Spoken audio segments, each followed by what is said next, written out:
स्वागत है आपका ज्योग्राफी स्टडी सेंटर में। एक बार फिर से मैं आप लोगों के सामने क्लास 10th सोशल साइंस के तहत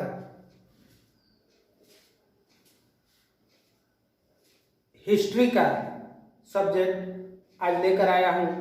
क्योंकि इसके पहले ज्योग्राफी का सिलेबस आपको बता चुका हूँ, उसके बाद आज मैं बताने जा रहा हूँ हिस्ट्री का सिलेबस। इसको आप लोग नोट करते जाइएगा कॉपी में।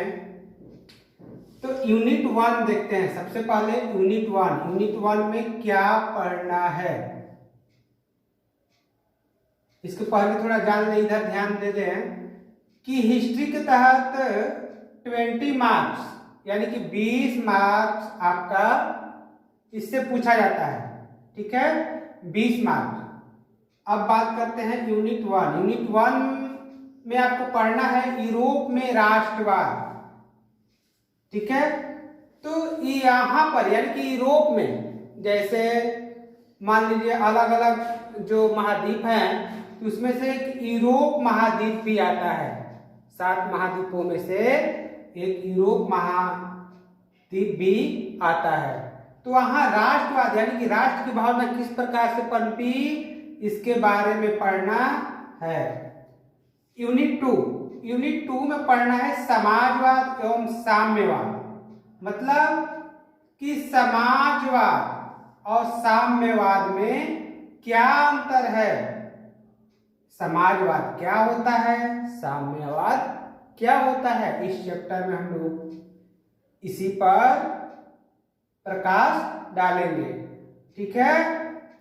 यूनिट 3 हिंद चीन में राष्ट्रवादी आंदोलन। हिंद का मतलब हिंदुस्तान और चीन का मतलब क्या होगा, हमारा पड़ोसी देश चाइना।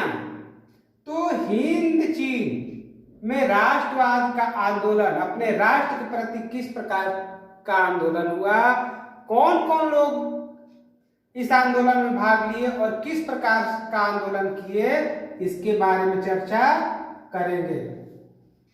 यूनिट 4 में पढ़ेंगे भारत में राष्ट्रवाद।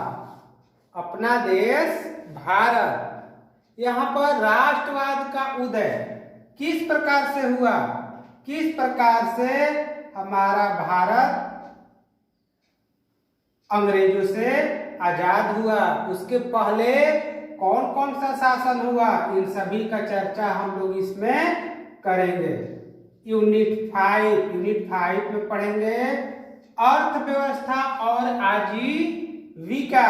अर्थव्यवस्था में पढ़ेंगे किस प्रकार की हमारी अर्थव्यवस्था है भारत में, और अर्थव्यवस्था के साथ साथ आजीविका यानी कि हमें जीने के लिए कौन कौन सा साधन है, इसके लिए हम लोग क्या चीज प्रयोग करते हैं, क्या करते हैं अपने जीवन के लिए, अपने जीने के लिए।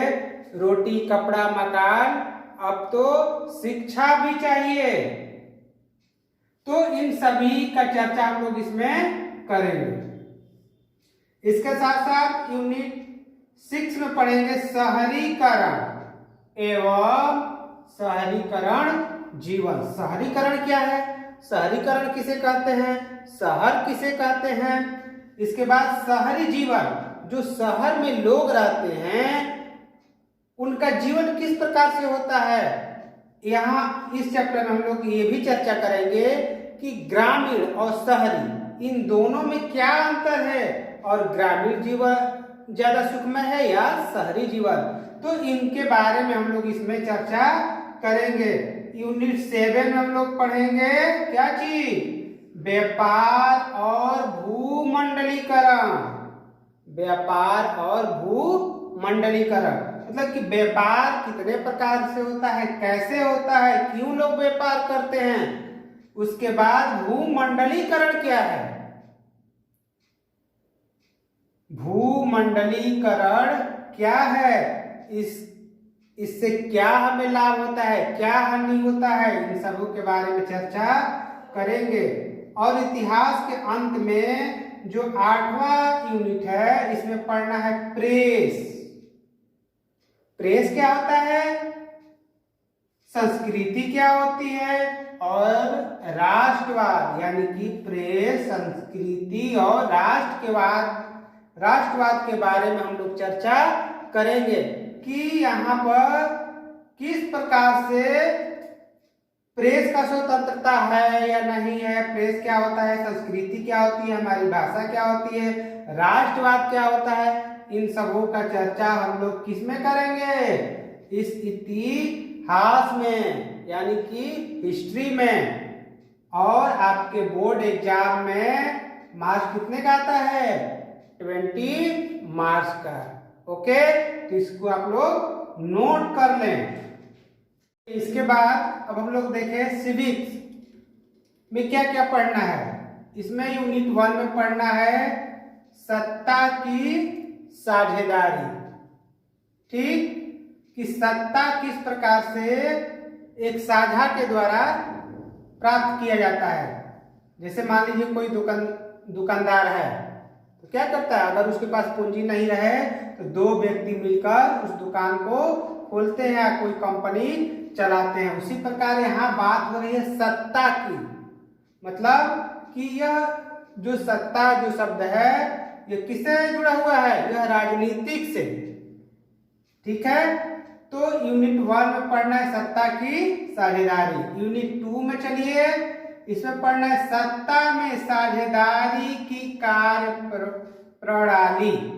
मतलब कि सत्ता में साझेदारी की कार्य प्रणाली किस प्रकार की होती है। जैसे मान लीजिए जब चुनाव आता है तो क्या होता है, लोग अपना नेता जो बनने के लिए आते हैं तो पहले घूमते हैं, उसके बाद क्या होता है, अपना तरह तरह का रुझावना देते हैं कि ये करेंगे वो करेंगे। तो इनका ये क्या है, यह एक कार्य प्रणाली है। उसके बाद जब वो जीत जाते हैं तो उनका अलग से अब वो क्या करते हैं, वो हमारे लिए ही नियम कानून बनाने लगते हैं। तो इन सारे बातों का हम लोग चर्चा विधिवत विस्तार पूर्वक पढ़ेंगे यूनिट 2 में। ठीक है, यूनिट 3 में लोकतंत्र में प्रतिस्पर्धा एवं संघर्ष। मतलब कि लोकतंत्र मतलब किसका है, लोकतंत्र जनता का। इसमें प्रतिस्पर्धा का मतलब क्या होता है, मतलब कि उसमें आगे बढ़ने की भावना हो, एक आगे बढ़ता है। जैसे क्या होता है कि विद्यालय में जब रनिंग कराया जाता है तो क्या होता है, एक बच्चा आगे बढ़ता है, फिर दूसरा क्या करता है, अच्छा वो हमसे आगे बढ़ोगे, फिर उसको वो करता है। तो क्या होता है, उनके अंदर प्रतिस्पर्धा होती है। उसी प्रकार से एग्जाम का हम जो परीक्षा होता है उसका भी उदाहरण ले सकते हैं। एवं संघर्ष मतलब कि लोकतंत्र में किस प्रकार की प्रतिस्पर्धा होती है और संघर्ष होता है। जैसे हर व्यक्ति अपने जीवन में संघर्ष करता है, उसी तरह लोकतंत्र में किस प्रकार संघर्ष होता है, इसका हम लोग चर्चा करेंगे। उसके बाद यूनिट 4 में पढ़ेंगे लोकतंत्र की उपलब्धियां। लोकतंत्र जो है इसकी क्या उपलब्धियां है, इससे हमें क्या लाभ होता है, वो लोगों को क्या देता है, क्या नहीं देता है, क्या लाभ है और क्या हानि है, इन सबों के बारे में चर्चा करेंगे। और इस सिविक्स में अंतिम में है 5वां यूनिट, जिसमें पढ़ेंगे लोकतंत्र की चुनौतियां। यानी कि अगर कोई व्यक्ति अपने जीवन में आगे बढ़ता है, यानी कि जैसे आप पढ़ाई कर रहे हैं, तो इसमें जब आप क्या करते हैं, जब पढ़ना शुरू करते हैं 1 में होता है, 2 में, 3 में, 4 में, 5, फिर धीरे धीरे आगे की तरफ आप ग्रोथ करते हैं, तो उसमें क्या होता है, उसमें बहुत सारी आपके सामने चुनौतियां होती है कि कैसे विद्यालय जाना है, क्या करना है, कोई कुछ बुक कहता है, कोई कुछ कहता है, मतलब कि बहुत सारी कठिनाइयों का सामना आपके सामने आ जाती है। तो इन सारे चुनौतियों का सामना किस प्रकार से आप करिएगा, उसके बारे में हम लोग पढ़ना है। तो इसमें हम लोग पढ़ना है यूनिट 5 में लोकतंत्र की चुनौतियां। ठीक है, दोनों चीज लिख लिए। आज हिस्ट्री और सिविक्स दोनों का लिख लिए। इसके बाद अभी तीसरा बता रहे हैं, क्या चीज क्या रह गया बताइए।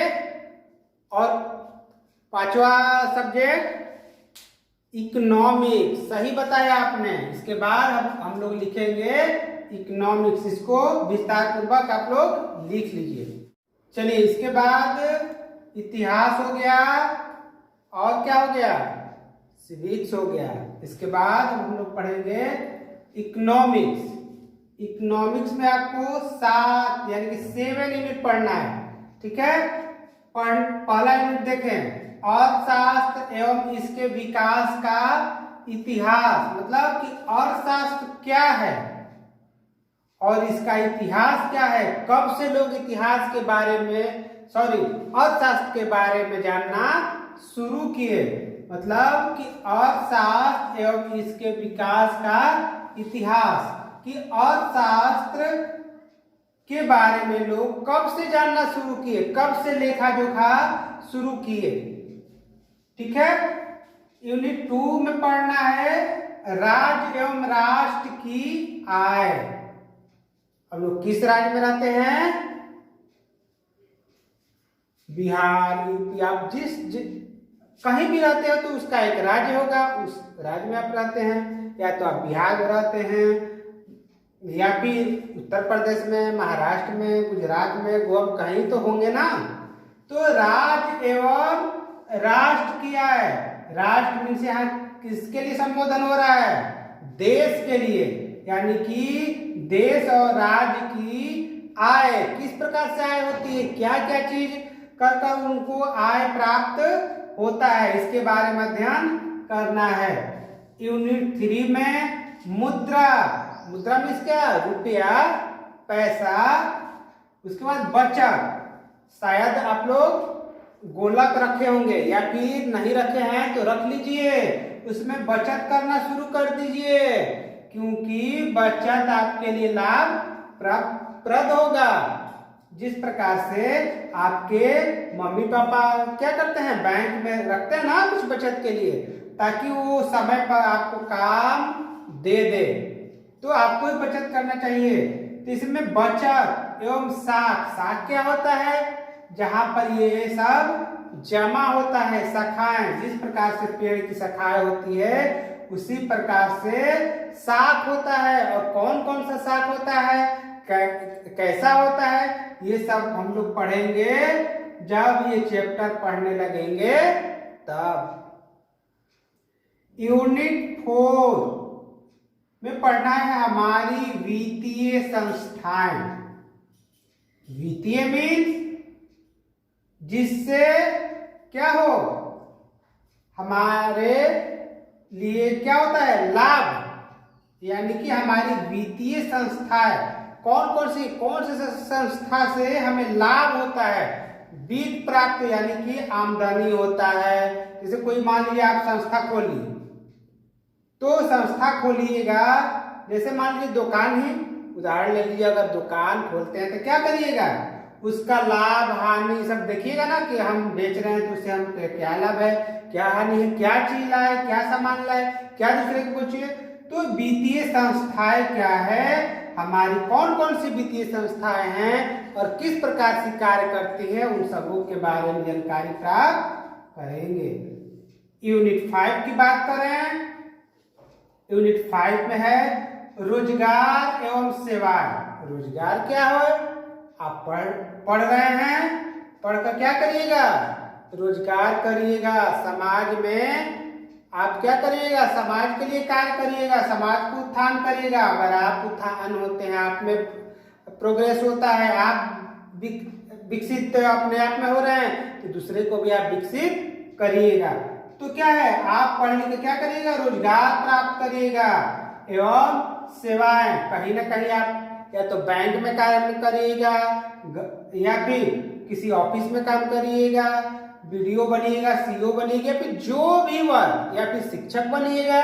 तो जो भी कार्य करिएगा तो क्या है, आप समाज के लिए एक प्रकार की क्या दे रहे हैं, सेवा दे रहे हैं, यानी कि सेवा कर रहे हैं। एक रिक्शा चालक भी, वो भी क्या है, वो समाज का सेवा ही कर रहा है। ठीक है, तो इसमें हम लोग पढ़ेंगे। उसके बाद यूनिट 6 में वैश्वीकरण। देखिए वैश्वीकरण सब में आ रहा है, इसलिए इस पर हम लोग विशेष फोकस करेंगे। इससे निश्चित क्वेश्चन वैश्वीकरण से क्वेश्चन पूछता है कि वैश्वीकरण क्या है, तो इस पर हम लोग विस्तार से पढ़ेंगे। यूनिट 7 उपभोक्ता जागरण एवं संरक्षण। उपभोक्ता क्या है, किसे कहते हैं उपभोक्ता?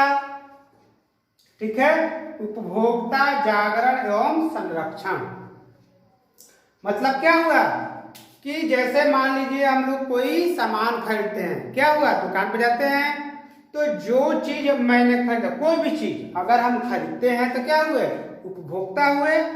ठीक है, उसका लेकर हम अगर उपभोग करते हैं, उपयोग करते हैं, वो क्या है, उपभोक्ता हुआ।